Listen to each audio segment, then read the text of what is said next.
Seja bem-vindo ao 5º Congresso Internacional de Tecnologia na Educação. Meu nome é Sheila Cardoso Ribeiro, sou coordenadora da Medicina Veterinária do Unisalesiano. Agradeço sua participação neste evento tão relevante na atualidade. O 5º Congresso Internacional de Tecnologia na Educação propõe reflexões necessárias e fundamentais para uma educação verdadeiramente empoderadora e para quem pretende estar em constante evolução. Passo a palavra à nossa palestrante, Thalita Franco Andrade. Olá, gente, boa noite. Meu nome é Thalita Franco Andrade. Eu sou médica veterinária e imaginologista.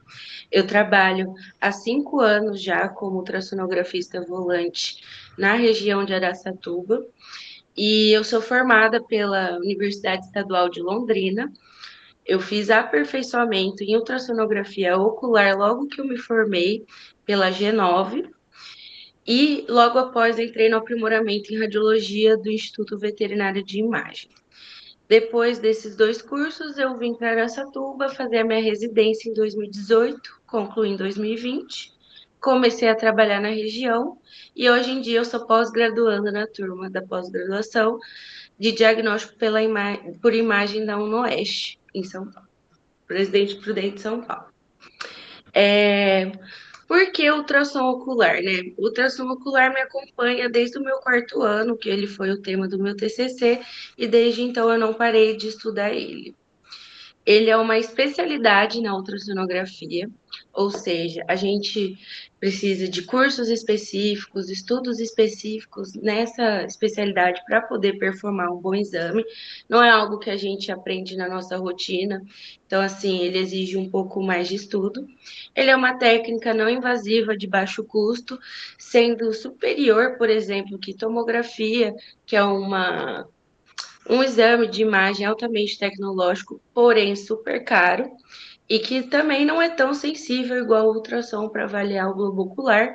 E dentre os exames da nossa modalidade de imagem, ele é o mais utilizado. E ele é utilizado para o diagnóstico e acompanhamento de oftalmopatias. Ou seja, ele está sempre no pré, pós-operatório e acompanhamento de doenças, por exemplo, como neoplasias, que podem ter manifestação oculares, problemas endócrinos, que também tendem a ter, a gente também consegue associar esses exames. Para a gente começar rapidamente, eu vou passar um histórico, só para a gente entender que o ultrassom não é uma técnica tão antiga assim. Para a gente começar a entender a ultrassom, teve que ter um padre em 1793 chamado Spallanzani, que ele aprendeu a identificar o sonar em morcegos, né? Ele fez um estudo que ele colocava venda nos olhos dos morcegos e via que eles se locomoviam normalmente. E quando ele colocou cera no ouvido dos morcegos, eles não conseguiram se locomover. Então aí foi os primeiros passos para a gente entender o sonar, né? Que é a base da ultrassonografia. Em 1880, os irmãos Curie descobriram o efeito piezoelétrico, que é, hoje em dia, até hoje, né, as nossas probes que a gente usa no ultrassom, elas funcionam por causa desse efeito. E o que é esse efeito? É a capacidade de certos materiais, certos minerais, quando pressionados mecanicamente, eles formam uma imagem, né? Eles formam impulsos elétricos. Então, é essa troca aí. Na Primeira Guerra Mundial, a gente teve o Paul Langevin, que fez o primeiro sonar. E aí foi quando a gente começou, que eles estudaram os animais marinhos, e aí os barcos navais, né, tinham já essa tecnologia. Em 1942, Carl Theodor Dusick foi capaz de diagnosticar um tumor cerebral a partir de um ultrassom bem rudimentar que ainda ocupava uma sala inteira. E na veterinária, a gente só foi ter os primeiros exames em 1966. 66 é um pulo, gente, não faz nem, sei lá, 60 anos, né? Minha mãe fez 60 anos e ela foi de 64, então, assim, é muito novo. E em 1968 foi o primeiro estudo, o primeiro autor a utilizar ultrassom na oftalmologia. Em 1982 foi o primeiro estudo biométrico em cães. E vocês vão ver que desde essa época até agora, a gente ainda não tem muitos estudos biométricos, ainda falta muito essa literatura. Inclusive, eu vou até mostrar um artigo que eu publiquei que é sobre biometria, e eu falo que ainda tem muitas raças a serem estudadas, muitos animais a serem estudados para a gente determinar. Então, eu falo que a ultrassonografia ocular é um campo muito rico. E em 1989 foi que começou o ultrassom no Brasil. Então, assim, 89 é 35 anos, gente, é muito pouco para a gente ter esse tipo de tecnologia. Então, muito estudo ainda vai acontecer. Para a gente entender ultrassom, a gente tem que entender física básica. Mas, assim, não é nada muito uau, é só para a gente entender alguns princípios, porque tem gente que vai saber mais, vai estar mais para frente na veterinária, tem gente que vai saber menos, então a gente tem que dar uma introdução. O som é uma onda mecânica que se propaga pela vibração das partículas do meio. Ou seja, quando eu grito numa sala, todos os reagentes do meio vão interagir. A parede vai refletir o som, os animais podem absorver, os objetos podem refletir também. Então, assim, o som é qualquer coisa que reage ao meio. Já o ultrassom também é uma única mecânica, uma onda mecânica, mas ela é uma frequência superior que o ouvido humano é capaz de perceber. Nessa imagem do lado, eu coloquei que os gatos eles conseguem escutar o infrassom. Tanto é que quando a gente brinca, né, que os gatos podem escutar espíritos, acho que vem mais dessa ideia que os gatos e certos animais escutam barulhos que a gente não escuta. E isso é normal da espécie deles, tá? A gente vai ter o espectro audível dos 16 aos 20 mil hertz, e já o ultrassom, que são animais marinhos, morcegos, e a nossa tecnologia acima de 20 mil hertz, tá? Aí, fora isso, o ultrassom é uma onda mecânica e longitudinal, ou seja, a direção do feixe sonoro é a mesma que a fonte vibrante. Então, tudo que vai, volta, tá? Então, assim, as ondas, elas não vão, por exemplo, se propagar no ar. A gente vai precisar da matéria líquida e sólida. Isso dá para a gente entender porque a gente precisa do gel de contato. Por que precisa da tricotomia? Por que precisa do gel? Para a gente não ter ar na imagem e não formar artefatos, por não conseguir formar a imagem. Então, não há transporte de matérias, apenas compressão e rarefação. Então, tudo que a gente olhar vai reagir com essa onda ultrassônica, e para a gente entender isso, a gente tem que entender a nomenclatura, que são os princípios básicos do ultrassom, que são ecos. Os ecos são ondas sonoras refletidas pela nossa probe, né, que aqui é o emissor, por uma interface acústica. Então, são os ecos que vão sair direto dessa probe. O que esses ecos vão sofrer? Vão sofrer impedância acústica, que isso aqui é o princípio de formação de imagem. Então, assim, a gente tem que entender esses 4 fatores para entender como uma imagem é formada. A impedância acústica é a resistência que o feixe sonoro vai encontrar ao atravessar o tecido. Por exemplo, um cálculo é muito denso, a onda sonora não vai conseguir se formar após um cálculo. Então, a gente vai ter uma sombra. Já o líquido, ele é uma interface acústica que vai aumentar a onda sonora. Então, a gente vai ter um reforço posterior. Então, são coisas que a gente vai entender a formação da imagem a partir desses princípios físicos. Os fenômenos podem ocorrer com a onda. É igual a gente aprende lá na física: reflexão, refração e absorção. É igual eu disse, às vezes a gente está gritando numa sala e esse som vai reagir. Igual eu dei o exemplo do cálculo, o cálculo ele vai refletir a onda sonora, por isso que não forma imagem. E tudo isso acontece junto com a impedância acústica. Então, alguns tecidos vão absorver ultrassom. Por isso que a gente tem, por exemplo, ultrassom para fisioterapia. Certas frequências vão reagir com os tecidos e aí vão ter melhores respostas. E a atenuação é o que o feixe vai, depois de passar pela refração e reflexão e absorção, impedância, o produto disso é a atenuação, porque a intensidade que esse feixe vai sair após passar por todos os tecidos. Difícil de entender? Então, agora passamos o difícil, gente. A física básica até hoje é o mais difícil. A gente fala um monte de nome difícil e às vezes não entende, né?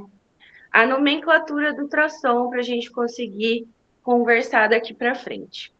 O que é o branco no ultrassom? O branco no ultrassom é o hiperecóico, é o hiperecogênico. Então, quando a gente vai descrever qualquer imagem no ultrassom, a gente vai usar esses três termos. O hipoecóico e hipoecogênico é o cinza, e o anecoico e anecogênico é o preto.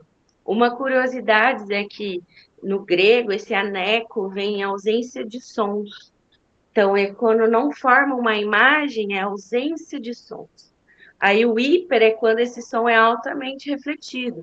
E isso se manifesta também nas nossas imagens. Agora vamos falar de oftalmo, que é o tema principal dessa palestra. A gente vai usar frequências variadas, tá? Porque vai depender do nosso objetivo. Então, no modo A e B, a gente vai avaliar com 8 MHz apenas uma biometria básica, tá?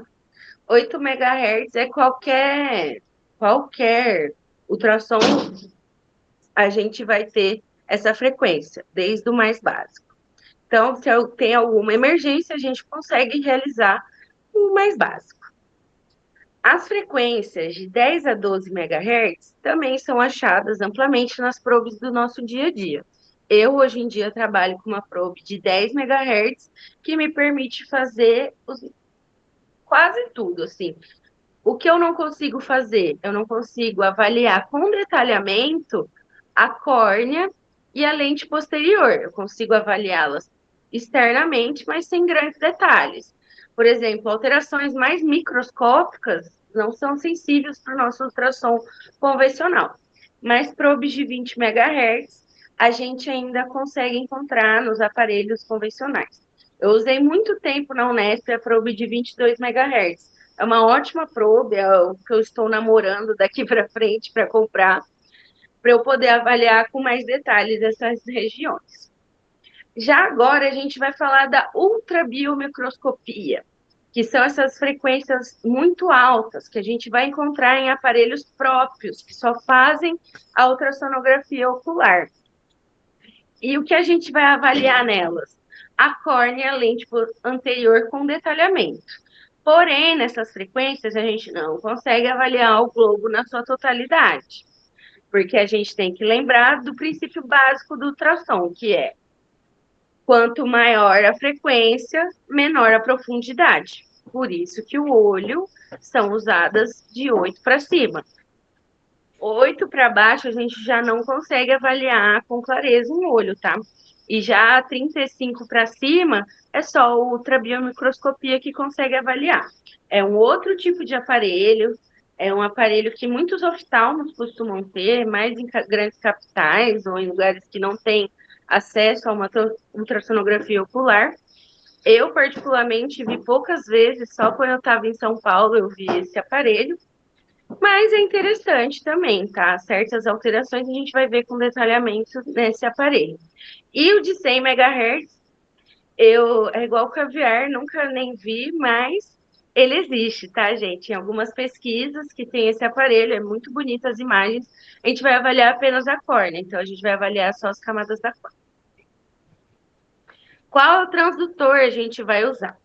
O mais comum, o mais recomendado, tanto na literatura veterinária quanto na humana, é o transdutor linear, tá? Ele é o padrão ouro, é o que a gente tem mais acesso, é o que vai formar a imagem com mais detalhamento e é o aparelho que possui maiores frequências.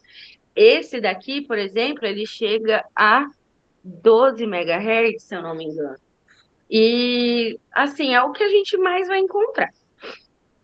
Esse ao lado é o UBM que eu falei, que é a ultrabiomicroscopia, que vai avaliar a câmera anterior da lente, a câmera anterior do olho, lente, muito basicamente, assim, só a cápsula anterior até a córnea.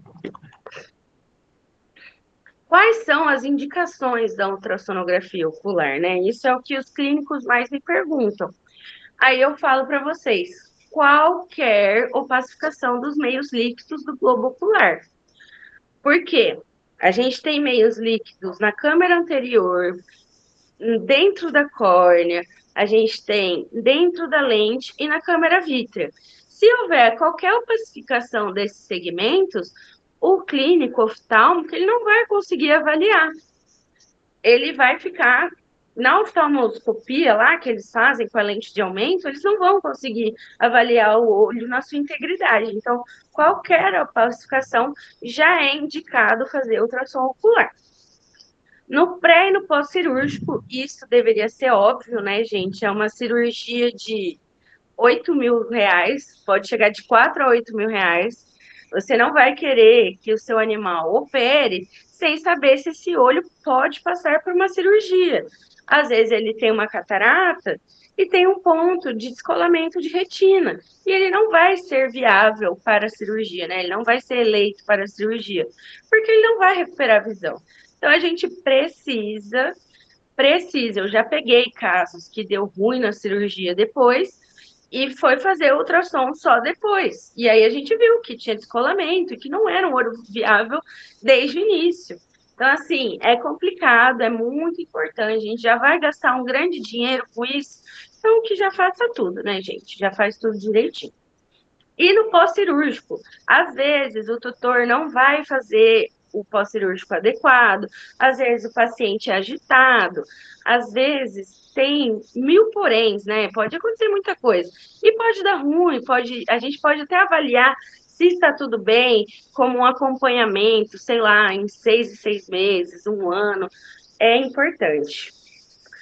Pós-trauma contuso ou perfurante, o contuso seria, por exemplo, um atropelamento, cair da cama, do sofá, sei lá, gato costuma cair de lugares mais altos, isso é um trauma contuso. E o perfurante seria a clássica, né? Cachorro, a gente vê muito unha de gato, que quando vai brigar, entra no olho, ou pedaço de madeira, feno. Em cavalos, por exemplo, a gente pode pegar também. A gente vai avaliar o quê? Vai avaliar o tamanho, formato e a posição, porque às vezes o tamanho está aumentado, diminuído, o formato está estranho, o olho está mais para fora, né, mais oftálmico. Então, isso também é um indicativo.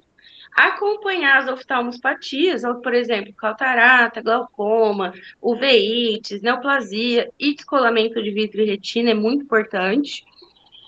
E fazer triagem. Por que eu coloquei triagem aqui? E venho colocando nas minhas palestras. Depois da minha residência, a gente atendia muito animal silvestre.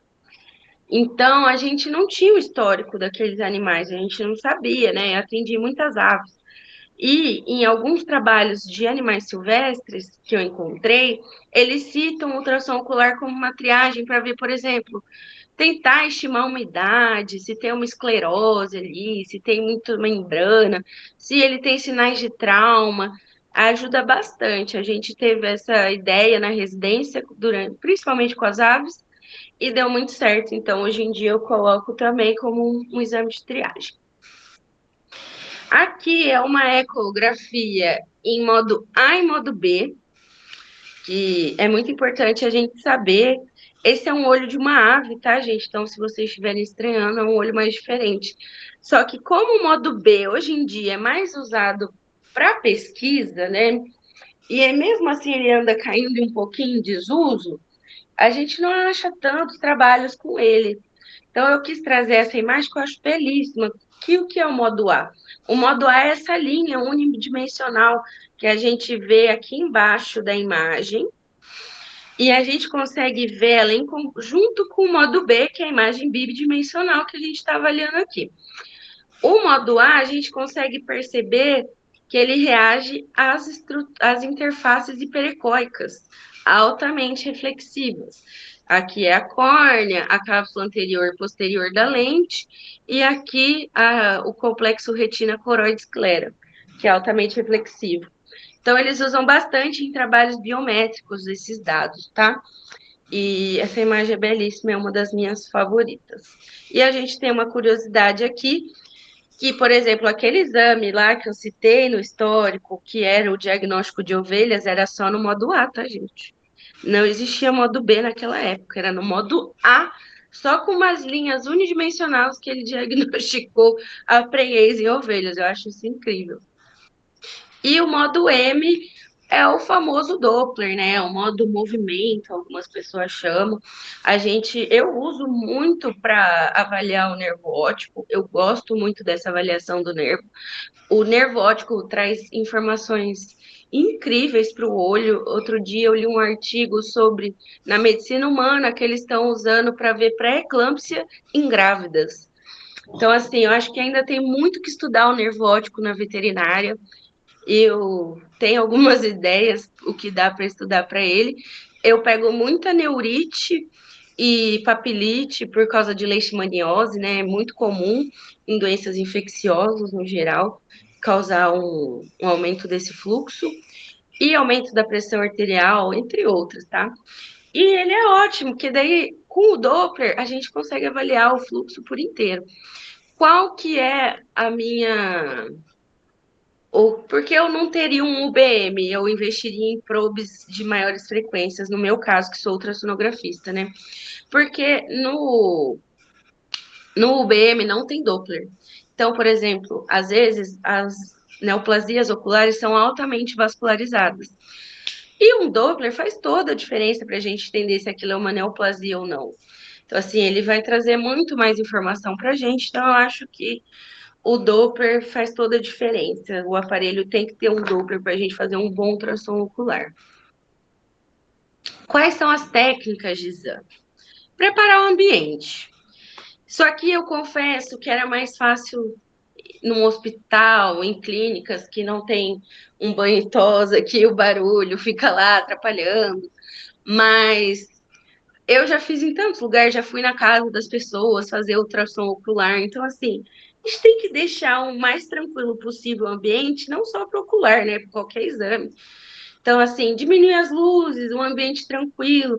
Aqui em Araçatuba a gente tem o problema do calor, então, assim, tem que ser um ambiente climatizado, fresco, porque se o animal ficar muito ofegante, vai atrapalhar a nossa visibilização do olho.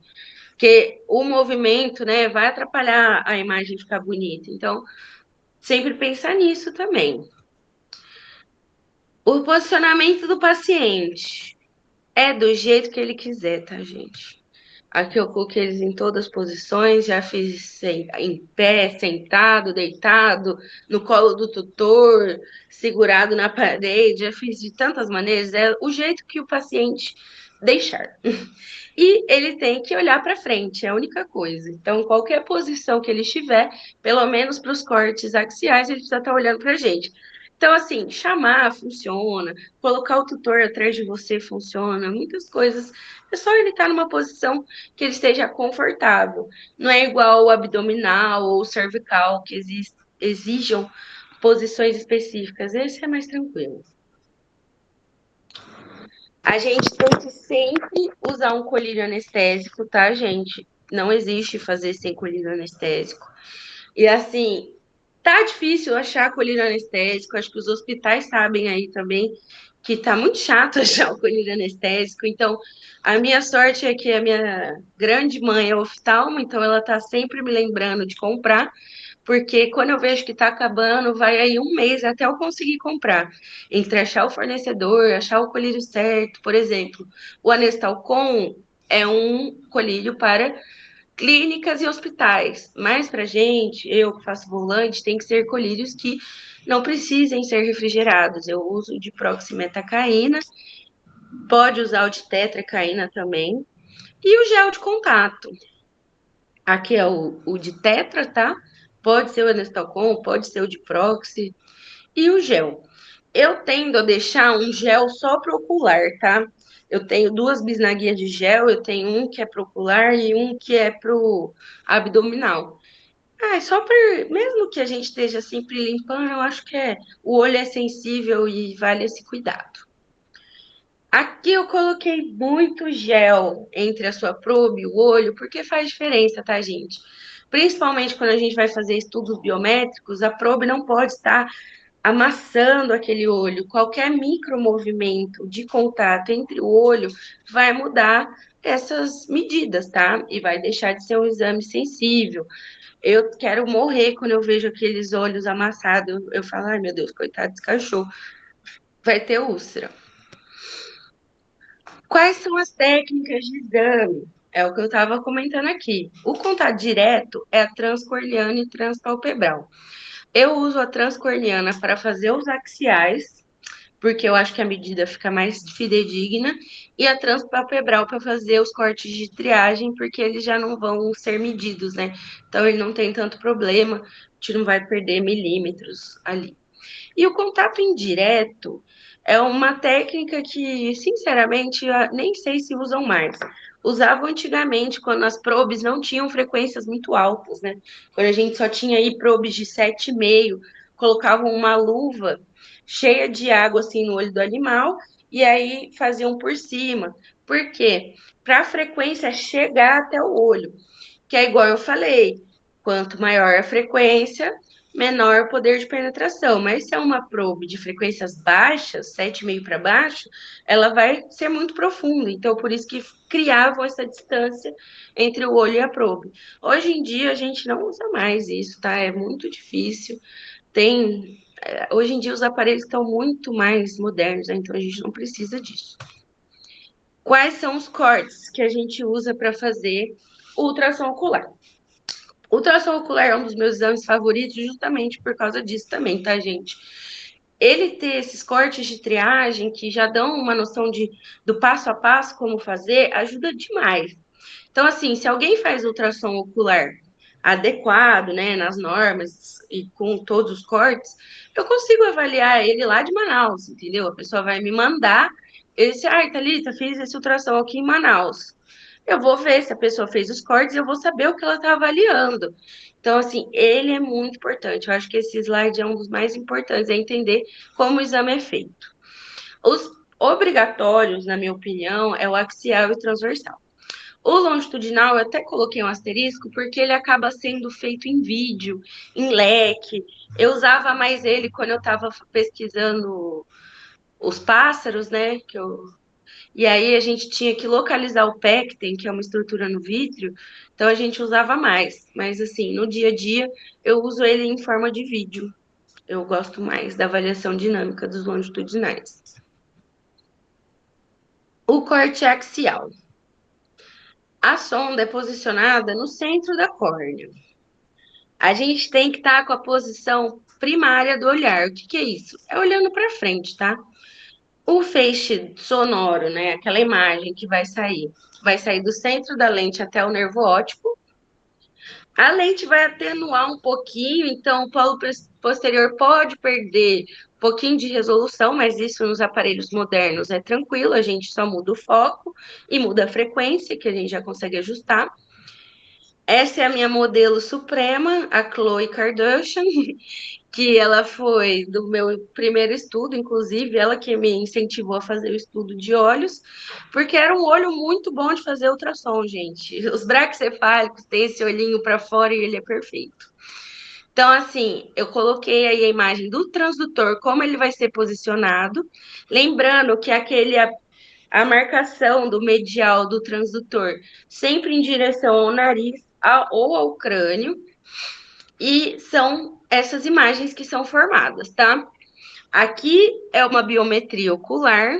Esse era um paciente de uma creche. Esse é o olho saudável dele, que ele acabou tendo um acidente na creche e aí me chamaram. Esse é o estudo biométrico. Esse estudo, olha, é de 2023. Nessa época eu ainda gostava de usar centímetros para o olho, mas hoje em dia eu coloco as minhas medidas em milímetros. Vocês me perguntam, ah, tem o mais certo? Não. Vocês vão ver que tem trabalhos que são em centímetros, tem trabalhos que são em milímetros. Eu só gostei mais e estou usando ultimamente milímetros para avaliar essas imagens intraoculares. O corte transversal. ele é o maior diâmetro paralelo ao limbo, ou seja, ele vai estar na periferia da lente. Aqui, para a gente lembrar dos princípios da imagem. Por exemplo, tudo no olho, principalmente aqui nos cortes transversais e nos longitudinais, vocês vão ver que a gente divide o olho em horas. Aqui. Porque é uma estrutura circular, gente. A gente precisa entender onde a gente está entrando e onde a gente está saindo. Porque senão todas as imagens parecem as mesmas. Então, e o corte transversal, a gente não vai pegar a lente. Então, a gente tem que tirar a lente do nosso posicionamento. Então, ele é bem rente ao crânio do animal. Aqui é onde a probe vai ser posicionada, tá? Então, se eu estou às 6 horas, eu estou avaliando às 9 horas. Por quê? Lembra do som? Que ele vai viajar até o último espaço e vai voltar? Então, no olho é a mesma coisa. A gente vai entrar em um lado e vai até o ponto mais longe e aí vai voltar. Então, se eu entro às 6 horas, eu estou avaliando às 9 horas. E vice-versa, tá, gente? Por isso que eu falo que é uma triagem bem metódica de fazer. É até que simples, assim, quando a gente tem noção de anatomia e da nossa mãozinha. Porque é muito importante, a mão tem que ser leve, tá, gente? Não adianta ir com mão pesada, a mãozinha. Eu gosto até de colocar a mão na testinha do animal para nem encostar muito no olho. Então, mãozinha leve. Você vai fazer os cortes T12, T3, T6 e T9. Uma curiosidade, em pássaros você pode adicionar ou T5 ou T7 por causa do pecten, tá? Mas você vai avaliar essas regiões e aí a gente vai gerar essas imagens aqui. Vocês podem perceber que se eu não tivesse nomeado essas imagens, eu não ia saber que região do olho eu ia estar sendo avaliada. Então, isso é muito importante para o cirurgião, é muito importante para o clínico, porque vão ser regiões diferentes do olho que a gente vai avaliar. Inclusive o retrobulbar, inserção de nervo óptico, tudo a gente pode avaliar nesses cortes de triagem. Só nessas 6 imagens, a gente já fez o exame completo.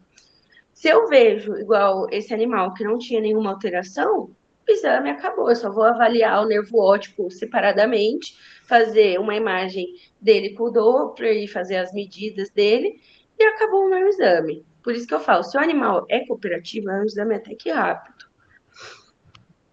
O longitudinal, que igual eu falei, ele já vai ser posicionado no limbo. E ele vai mostrar a lesão anteroposterior. Então, assim, a sonda, mesmo critério, vai entrar às 6, vai avaliar 12 horas. É a melhor posição para avaliar membranas. Só que, assim, é igual eu falei, se a gente não tem problema de membranas, às vezes a gente não vai precisar fazer esse corte. E tem uso limitado em alguns animais por causa do crânio. Em braquicefálicos, tranquilo, a gente consegue fazer os longitudinais lindamente. Em dólicos cefálicos, eu tenho a minha Buterrier. Eu sonho, assim, que ela nunca precise de um ultrassom ocular, porque é o pior cachorro para a gente posicionar a probe, que o crânio é muito grande. E os mesocefálicos, aí, sei lá, o SRD comum, ainda tem o focinho para dar uma atrapalhadinha. De novo, a nossa modelo e onde a probe vai ser posicionada. Eu quero que vocês pensem que esse é um corte que é geralmente feito em vídeo. Então, a gente faz a mão em posição de leque, né? Eu faço um leque ali das 12 às 6 horas e das 6 às 12 horas e vice-versa, nos dois olhos. Lembrando que o ultrassom ocular é sempre nos dois olhos. Não existe fazer um olho só, tá? É os dois olhos. Anatomia básica aqui para a gente conseguir olhar as imagens e entender um pouquinho dos casos clínicos, tá? A região mais externa do olho é a córnea, seguida da câmera anterior, seguida de pupila e íris, corpo ciliar onde a gente vai ter aqui entre íris e corpo ciliar, a gente vai ter a câmera posterior, tá? A lente ou cristalino, tanto faz, tá, gente? Você vai achar trabalho com os dois nomes. E a câmera vítrea. Lembra que eu falei das opacidades? A córnea, meio líquido, câmera anterior, líquido, cristalino, gelatinoso. O humor vítreo, também líquido, gelatinoso. E o complexo retina coroide esclera, tá? Porque como eles são 3 camadas muito finas, a gente não consegue delimitar no ultrassom. Então, elas são consideradas como uma estrutura ultrassonograficamente falando, né? Só porque a gente não consegue separar elas. E ali, bem ao interior, a gente vai ver o nervo óptico. Eu gosto muito dessa imagem porque a gente consegue ver como tem a formação do olho aqui. Tem algumas patologias que essa ligação entre a lente e o nervo óptico não desaparece. Então, a gente pode ter uma persistência aí do vítreo primário ou da artéria hialoide, que é uma doença até que comum. Esse de um trabalho bem antigo, tá, gente? Mas eu gosto como ele desenhou uma imagem em cima do ultrassom ocular. Inclusive, para vocês terem noção, isso aqui era uma proba convexa que a gente não costuma usar em exames. Vocês podem achar ainda exames antigos biométricos com probes convexas. Só que hoje em dia eles não são muito aceitos, tá? Pelo fato de uma probe convexa chegar no máximo até 9 MHz e não ser o melhor para formar imagens circulares. Então, assim, para a gente fazer medidas, eu sinto que a linear é bem melhor. E só vão usar as convexas em lugares que não têm acesso a uma probe linear, né? Então, assim, nunca diga nunca, às vezes. Só tem aquela probe. Aqui, mais uma sobreposta, tá? Isso é só para vocês ir acostumando o olho de novo. Pensa sempre, córnea, câmera anterior, lente. E a lente, a gente sempre pensa nela na horizontal e na vertical. E o vítreo e nervo óptico, de novo. As indicações, as principais, tá, gente? O que eu mais faço é biometria. Porque com a biometria, a gente vai poder diagnosticar glaucoma, micro e nanoftalmia, ptisis bulbi, que é quando esse olho perde todo o formato de olho e acaba regredindo. Então, assim, na nossa região, que tem muita leishmaniose, a leishmaniose tem muita manifestação ocular. Ela pode causar olho seco, ela pode causar uveites, hemorragias vítreas. Então, assim, acaba que para a gente aqui, que tem muita doença infecciosa, acaba sendo uma das nossas maiores indicações. Vai ter muita mudança ocular, então que pode ser diagnosticado também no ultrassom. A gente vai fazer a medida do equador da lente, que nada mais é que a medida longitudinal da lente, para lentes intraoculares, né? Um paciente que vai operar da catarata, ele vai precisar colocar uma lente, então a gente vai ter que ter a medida certinha disso. O modo A e modo B para pesquisas, monitorar tumores, também a biometria vai ser efetiva. Cães adultos, a gente tem milhões e milhões de variações raciais, tá? Do cão adulto para o cão jovem, igual eu disse no slide anteriormente. Ainda tem muito estudo a ser feito. Em gatos, essa variação não é tão grande, visto que os gatos não tendem a variar tanto assim de tamanho. Então, ele vai ser de 2 centímetros a mais ou menos 0,53. Aqui, uma biometria ocular. Esse é o nosso aparelho lá da faculdade, da Unesp, que ele chega até 13 MHz. Hoje em dia eu faria diferente essa imagem, eu deixaria ali a minha profundidade no 3, mas para biometria ficou bom a gente ver um grande espaço entre a córnea e a probe. Vocês conseguem ver que eu não estou encostando nela só pela imagem. A gente vê que está com o gel adequado. D1 é o comprimento axial do bulbo, tá? D2 vai ser da córnea à câmera anterior, que a gente vai calcular da córnea até a cápsula anterior da lente. A espessura lenticular, que vai da cápsula anterior à posterior da lente. D4, a profundidade da câmera vítrea, tá? E D5, o equador da lente, que é basicamente a largura da lente. Aqui é o meu artigo só para falar que, gente, dá para publicar muita coisa ainda. Esse é de Bulldog, mas tem muitas raças ainda para se publicar. Tem aí estudos com Cavalier, tem estudos com Golden, com Shih Tzu, mas ainda tem tanta raça para a gente saber qual o tamanho normal. A hemorragia intraocular, ela pode ser tanto vítrea, tá? Quanto da câmera anterior. Ela pode vir de traumas, de doenças infecciosas, como a erliquiose, como a leishmaniose. Pode vir de uma hipertensão arterial sistêmica, ou seja, se esse paciente é cardiopata, pode ter hemorragia intraocular. De uma uveíte posterior, como uma complicação dessa uveíte, tá? Ela tem origem no corpo ciliar e nos vasos da retina. Então, por isso que a uveíte pode causar essa hemorragia, tá? A gente tem que diferenciar ela de uma hialose asteroide, que é uma degeneração do vítreo, que ultrassonograficamente pode parecer com hemorragia, só que tem técnicas para a gente conseguir diferenciar uma da outra. Uma delas é que, assim, no ultrassom ocular a gente trabalha com a frequência 100. Não, com a frequência acima de 8, mas o ganho eu gosto de deixar ele no 100. E ali o meu FR, eu gosto desse 150. Vocês vão entender também que o ultrassom ocular precisa de ajustes no seu aparelho, né? Você precisa saber ajustar. É igual no abdômen, tem horas que eu uso frequências maiores, frequências menores. E para a gente diferenciar a hialose de uma hemorragia, é só você diminuir esse ganho. Se diminuir o ganho e se ainda reagir, é uma hialose. Se não reagir mais, é uma hemorragia. A gente tem que ter cuidado ao diferenciar coágulo de uma neoplasia, por isso que, de novo, eu falo, o Doppler é muito importante. O Doppler vai reagir a essa estrutura e se não reagir a um coágulo, se reagir a uma anel. E a hemorragia pode predispor descolamento do vítreo, tá? E não só do vítreo, como da retina, porque deixa o olho mais pesado. O peso desse olho vai ser maior, então as camadas externas do olho vão ter que aguentar um peso maior. Então, ele vai ser mais sensível a traumas, ou às vezes nada demais, às vezes só bate um cachorro brincando, pode descolar. Aqui é um exemplo de hemorragia vítrea, tá? Que a gente conseguiu diferenciar diminuindo o ganho do aparelho. E aqui a gente já tem um politraumatismo ocular, né? Que eu gosto desse termo porque a gente vê que o olho tá todo ferrado. Então, basicamente, a gente vê vários focos de hemorragia. Ali é um coágulo na câmera anterior que eu medi, tá?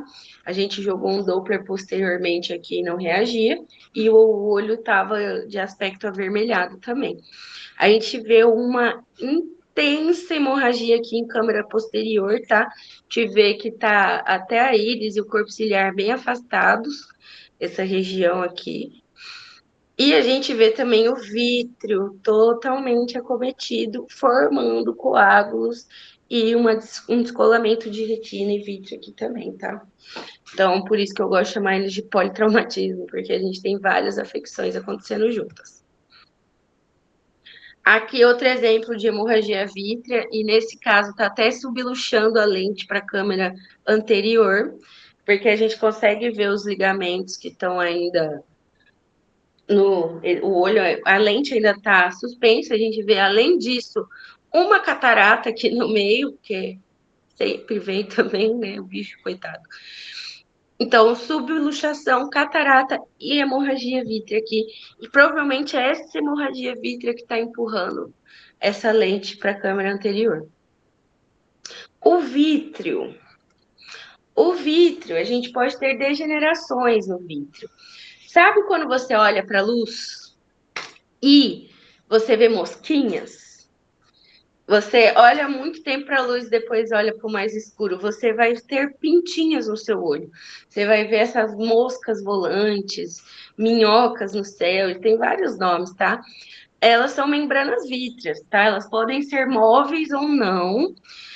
É uma predisposição genética, pode ter um fundo também com doenças endócrinas, pode aparecer em animais mais velhos. Igual, tem gente que tem mais, tem gente que tem menos, e é igual isso com animais. Tem animais que tem mais, tem animais que tem menos. Qual o problema das membranas vítreas? Se elas são móveis, não tem problema nenhum, mas se elas estão aderidas, elas são um forte risco, dá um forte risco de descolamento de vítreo e retina, porque é um ponto mais pesado naquela estrutura. Então, para o olho, que é uma superfície é muito volátil, e a gente tem ali o complexo retina coroide esclera, que é uma camada fina, e algo adere, e aí movimentos bruscos podem descolar. É o mesmo princípio da gente pensar na hemorragia, que pode predispor. E a asteroides são depósitos de cálcio. Então, essa imagem ela fica igual uma purpurina, fica brilhando mesmo.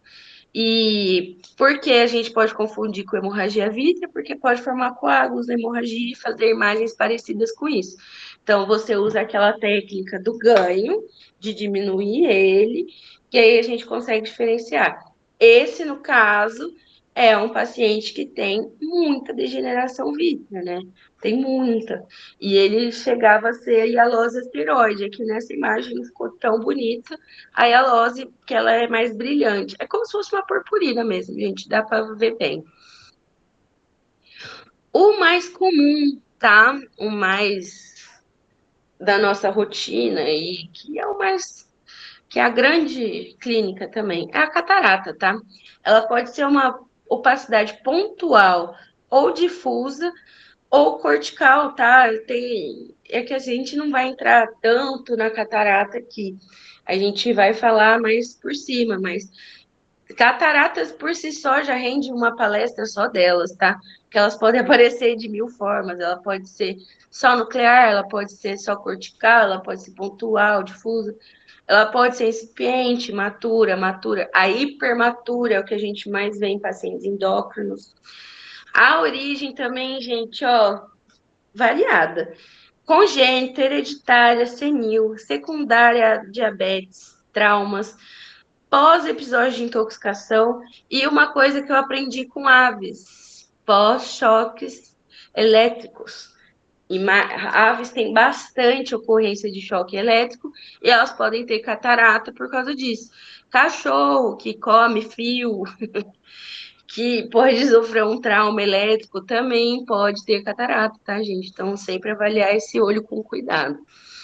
Pode predispor o glaucoma, porque vai deixar esse olho mais pesado, vai produzir mais humor vítreo para sustentar essa lente, vai produzir vai ter uma tensão maior, então vai aumentar a pressão desse olho. Pode ser secundária à uveíte crônica, né? Porque a gente tem que pensar na localização da uveíte, que é íris e corpo ciliar. Então, elas estão apoiando a lente. Então, por isso que ela pode causar também uma catarata. E atrofia e descolamento de retina. Aqui é a imagem mais clássica de uma catarata, essa aqui é uma hipermatura, num paciente endocrinopata. A gente vê bastante alteração, né? A gente vê a clássica catarata em forma de ampuleta, a gente pode perceber que esse olho, eu não lembro a raça desse animal, para saber se essa aqui está aumentada, mas a gente pode ver que é um olho de aspecto entumecido, tá? Luxação e subluxação da lente. Pode ser anterior, para a câmera anterior, né? Ou pode ser posterior, em direção à câmera vítrea. Pode ser hereditário, os pacientes que têm ligamentos suspensórios ali da lente mais frouxos. Tem algumas raças que têm predisposição. Doenças infecciosas podem causar isso, por causa de uma uveíte.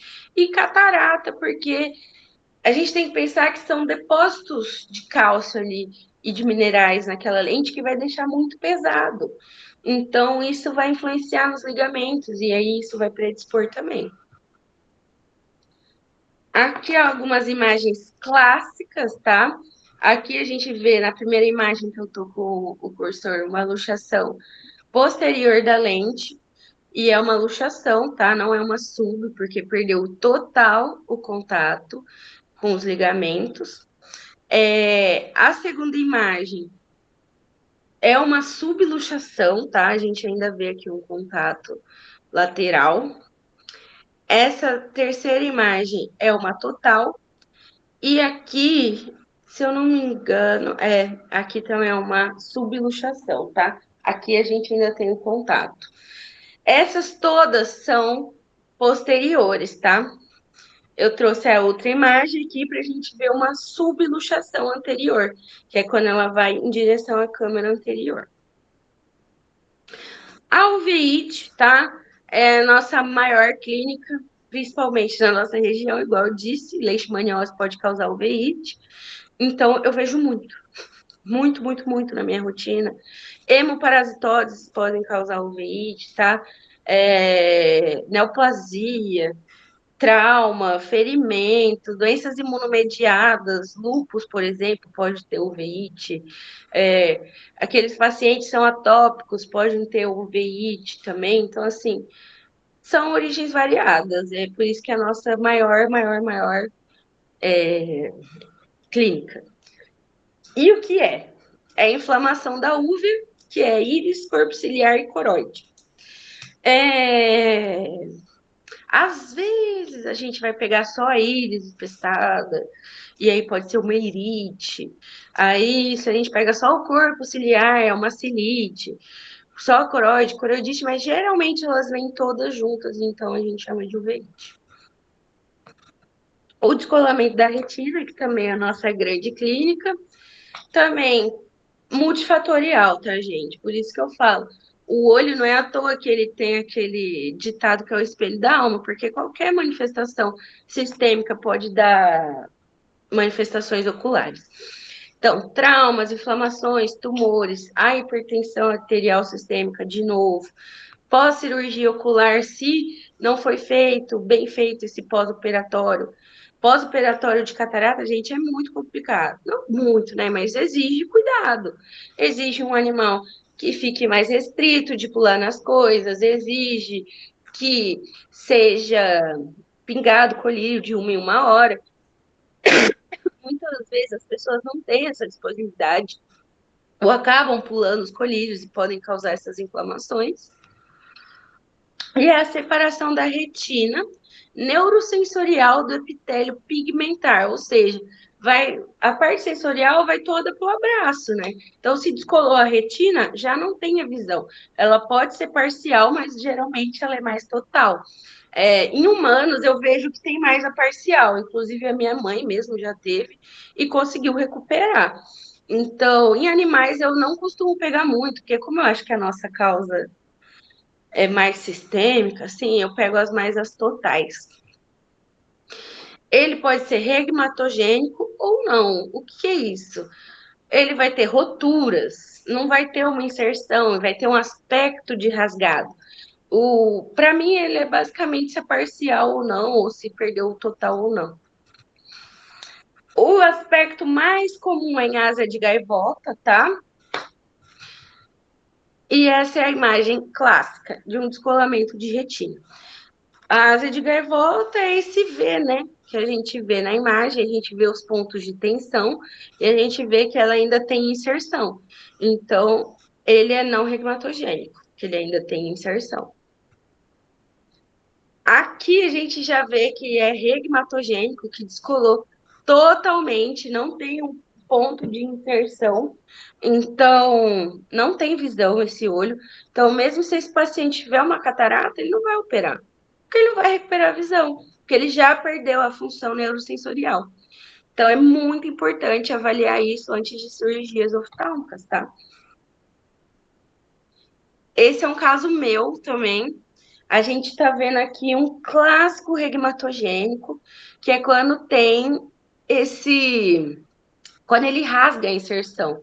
A gente vê que perdeu o contato aqui. E a gente vê que tem um aspecto de rasgado e que até o próprio olho perdeu o contorno normal dele por causa desses pontos.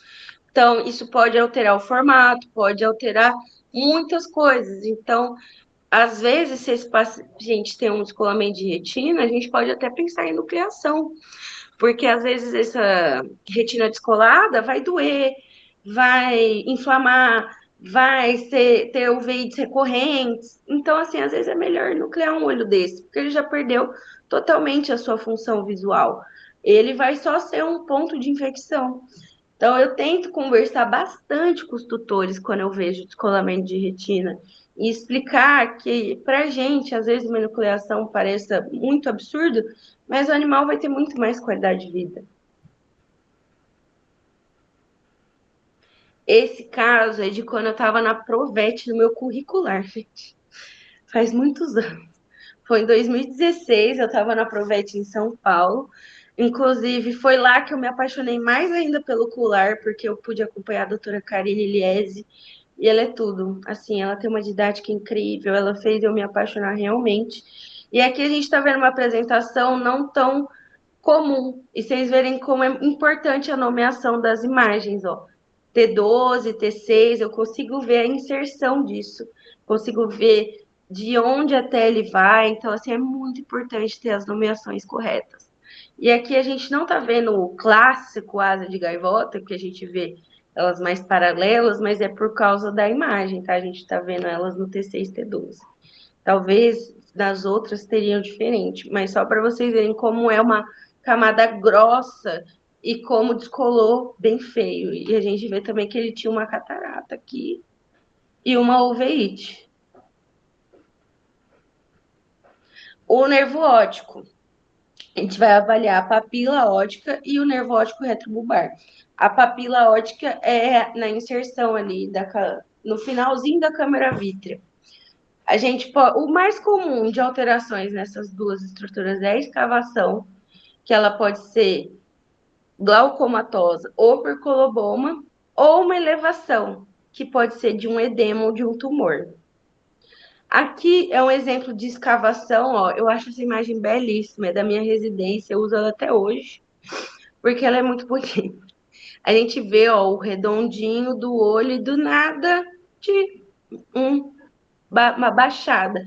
Isso aqui é uma escavação do nervo óptico. Geralmente, ela tem a ver com o aumento da pressão arterial, porque vai criando uma resistência aqui mesmo, né? Isso vai machucando a parede do olho, por isso que vai fazendo isso, essa escavação. E aqui, esse caso também é da Provete, porque esse caso era muito diferente. Esse caso era umas formações por criptococose. Para a gente pensar que como as doenças infecciosas têm muita manifestação ocular.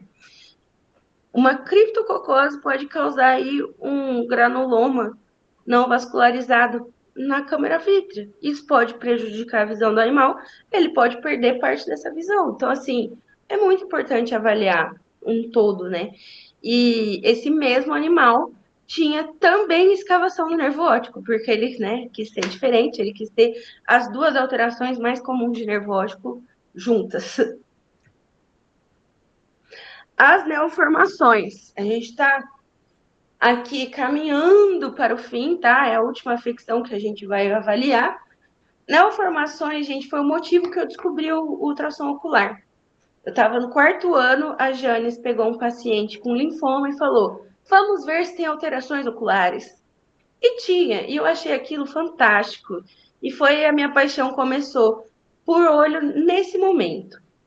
Então, as neoformações, as mais comuns, são os fibromas, linfomas, meningiomas, osteosarcomas, podem ter metástases oculares, tá? Mastocitomas, adenomas e sarcomas. Da minha rotina, o mais comum é o linfoma, sem sombra de dúvidas, e o mastocitoma eu pego bastante também. Ai, Thalita, no laudo você coloca qual é? Jamais. É neoplasia, de origem a esclarecer, sugere-se citologia, enucleação e biópsia. Quem vai definir o que é, gente, é anatopato. Não vai ser a imagem. O diagnóstico delas e medidas e relações com estruturas vizinhas. Eu já peguei um osteosarcoma craniano, que daí estava comendo o osso do crânio do animal e já estava manifestando nesse olho. Então, assim, a gente tem que ver se está no retrobulbar, se está só o olho, se está só na íris, para a gente saber se vai enuclear ou fazer uma exenteração, né? Que é quando a gente vai tirar o globo e os anexos, em vez só do globo. E a gente vai acompanhar, tá, gente? Porque tem muita gente que não quer operar seu bicho, tá? Às vezes é um animal que não aguentaria uma cirurgia e é um paciente idoso, cardiopata, que o tutor tem apego. Acontece muito, muito, muito. É muito difícil eles aceitarem a nucleação. Eu acho que hoje em dia está melhorando isso, mas às vezes é a melhor solução. E aí eu acabo, às vezes, fazendo muito acompanhamento de neoplasias Mas que a gente não deveria, né? Até porque a gente tem que pensar que o olho é altamente vascularizado. Então, assim, é uma neoplasia que vai crescer rápido. A gente vai suspeitar de neoplasia quando? A gente vai ver elas, né? Às vezes elas são palpebrais, é visível. Às vezes a buftalmia sem a córnea transparente. Então, aquele edema de córnea, a gente já vai ver mais alterações. O ifema, se ele for unilateral, igual eu falei, doenças sistêmicas, geralmente é bilateral. Então, se é unilateral, a gente tem que desconfiar de neoplasia, tá? E alteração de espessura, formato e íris. A coloração da íris é algo que eu comecei hoje em dia. Eu tiro foto do olho do animal antes de começar. E daí eu olho com calma esse olho quando eu chego em casa. E eu gosto de comparar a imagem ultrassonográfica com a imagem que eu fiz desse olho. Alguns laudos eu coloco a imagem que eu fiz do olho também. Às vezes eu esqueço, tá, gente? Mas assim, eu estou tentando colocar essa imagem do olho por fora em todos os meus laudos. Porque acho que ajuda muito, acho que o clínico relembra o olho que ele está vendo. Então é um. E na hora do diagnóstico, se você está vendo uma lesão na íris, eu vou olhar o olho que eu tirei a foto, eu vou ver, às vezes, uma alteração de cor. Aí eu falo, acho que é neoplasia mesmo. Aqui é a. Nossa, esse caso era o do um tumor retrobulbar aqui, que a gente já consegue. Vocês conseguem ver no corte de triagem, no axial vertical, o tanto que está amassando esse olho, o quanto que ele perdeu totalmente o contorno, por causa da estrutura retrobulbar. Às vezes, esses pacientes que têm imagens, né, grandes formações retrobulbares, eu faço uma imagem só do espaço retrobulbar, quando é muito grande assim. E esse, eu acho que, não me engano, esse era o paciente que estava com o osteosarcoma na cara. Aqui a gente está vendo uma neoplasia palpebral. Que sorte, né? Porque a dele era palpebral, dava para fazer uma amputação aqui dessa pálpebra, porque a gente consegue ver que o olho está totalmente preservado. Então, mais uma vez, ultrassonografia ocular salvando vidas. Então, ele pode só fazer uma amputação dessa região da pálpebra, usar lubrificantes oculares e manter esse olho bom aí, esse olho vivo. Então, nem sempre vai acabar em nucleação. Isso aqui é um final feliz, por exemplo. Outras coisas que podem acontecer, que eu já aconteceu na minha rotina de avaliar assim, principalmente com animal silvestre, animal que foi queimado e queimou essa pálpebra, né? E ficou o olho colado, assim. Eu peguei um tamanduá uma vez, que ele ficou com o olho colado, e a gente conseguiu, com ultrassom ocular, ver que o olho em si estava preservado, que era só a pálpebra que estava mesmo afetada. Então, ele conseguiu voltar a ter visão, então, assim, importantíssimo. Essa, ó, era a minha probe que eu usava durante a residência, essa probe de 22. A nossa probe tinha esse problema desses artefatos aqui, mas olha o detalhamento da probe de 22 para avaliar a camada da córnea. Que coisa linda essa imagem. Te vê que está exatamente na última camada da córnea. Esse caso era um caso de melanoma, era uma poodle. Eu nunca esqueci a menina da Cíntia. Porque essa imagem aqui eu acho ela belíssima e a gente consegue ver que saiu da primeira camada da córnea. Aqui eu poderia jogar um Doppler e aí eu via, era um melanoma, então ele era altamente vascularizado. Então a gente já sabe que isso é maligníssimo. Então é tirar esse olho e bola para frente. Aqui eu tenho as referências bibliográficas, tá? Eu usei as mais comuns que a gente costuma ver. Também tem das imagens, muitas são das próprias referências, as imagens dos arquivos, do meu arquivo pessoal, né? Todas essas do Mindray e Exaot é da minha época de. O da Mindray é da minha época volante, e da Exaot é da época da residência. Então, imagens também cedidas pelo setor da imagem, e imagens também cedidas pela Provete da minha época de estágio.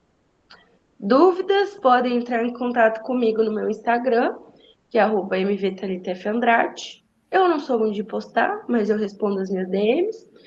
E o meu e-mail, mvthalitafandrade. Se alguém é mais tímido aí quiser mandar, pode mandar também. Muito obrigada, professora Sheila, pelo convite. Espero que tenha sido uma palestra agradável, que agregue bastante conteúdo. E lembrando que essa é só a introdução, gente. Tem um mundo por aí. Tenho conteúdo só de animais silvestres, tem conteúdo só para doenças específicas. Então, tem muito que estudar em olho ainda. Vocês vão ver que a literatura ainda tem bem pouco sobre ultrassom ocular em si. Estamos ainda caminhando. Mas muito obrigada. Thalita, obrigada a você, tá? Obrigada pela sua participação. Tenho certeza que todas as informações foram de grande valia, né, para os discentes, para os profissionais, agregando muito ao nosso aprendizado, tá? Em nome do Unisalesiano, agradecemos sua participação.